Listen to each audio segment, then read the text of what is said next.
Сайн уу Библи. Йосия хааны түүх 2 дугаар хаад 22 дугаар бүлэг 8-аас 13 дугаар ишлэл. Йосия хаан нь ердөө 8 настайдаа өмнөд Юудаг хаанчилж эхэлжээ.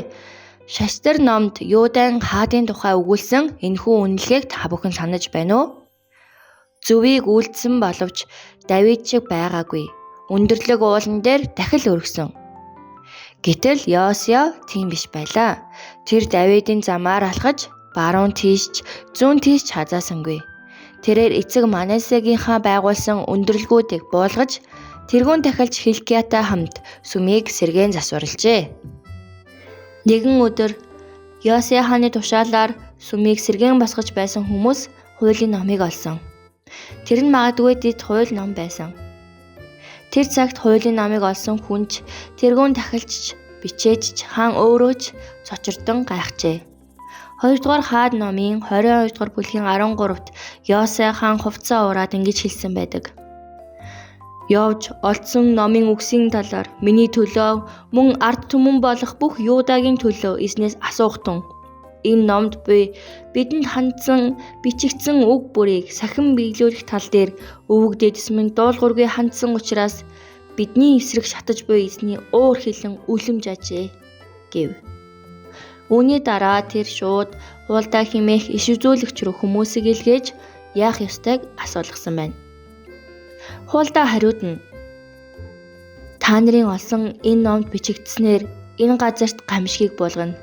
Түүний уур хилэнг хинч зогсож чадахгүй ажээ гэж хэлжээ. Йосия хаан хуулдаагийн үгийг сонсоод ч шантраагүй, цөхрөөгүй. Харин ч бүх ард түмэнд Бурхны үгийг уншиж сонсгосон юм. Тэд өмнө нь хуулийн номыг уншаагүй тул баримталж чадаагүй зүйлсээ ойлгон өөрсдийнхөө алдааг ухаарсан. Тэгээд тэд алгасал баярыг тэмдэглэсэн юм. Үнэн дээр Бурхан Египтээс гарсны дараа Израилийн ард түмэнд жил бүр алгасал баярыг тэмдэглэхийг тушаасан.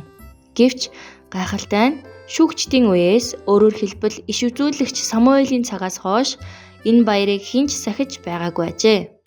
Анх удаа Йосия хаан л энэ баярыг сэргээн тэмдэглүүлсэн юм. Йосия сүм дотор байсан шүтэнүүд болон тэдэнд зориулсан сав суулгыг шатааж өндөрлгүүд дээр шүтэж утаа өргөдөг тахилч нарыг хөөсөн юм. Мөн нарны төлөө зориулсан адуу, нарны тэрэг, дээрэн дээрх тахилын ширээ, сүмийн хашаанд байгуулсан тахилын ширээ гэд эцэс төгсгөлгүй олон шүтэнүүдийг устгасан. Израилийн олон хаад Бурхны үгийг уншдаггүй, Бурхны аварсан түүхийг ч санахгүй, түүний тогтоосон баярыг ч сахидаггүй байв.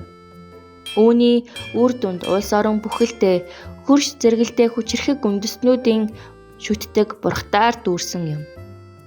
Йосия хаан Бурхны үг дуудаг даавгүй олон 10 бүр олон 100 жилийг буцаан эргүүлэхийг хүссэн юм. Зөвхөн өмнөд Юуда гэлтгүй хойд Израилийг хүртэл ариун болгохын төлөө чармаажээ. Гэвч харамсалтай нь тэрээр дайнд оролцож яваад амь өргөцсөн байна. Йосия хааны бүх хичээл зүтгэлээс үл хамааран өмнөд Юуда удалгүй мөхлийн зам руу оров. Алдаагаа засахад хэтэрхий оройтсон байсан хэрэггүй.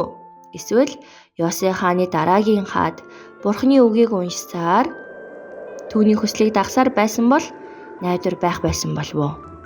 Хүүхдүүдээ, Библийн хаадын түүх өнөөдөр бидний үеийг эргцүүлэн бодоход тусалдаг.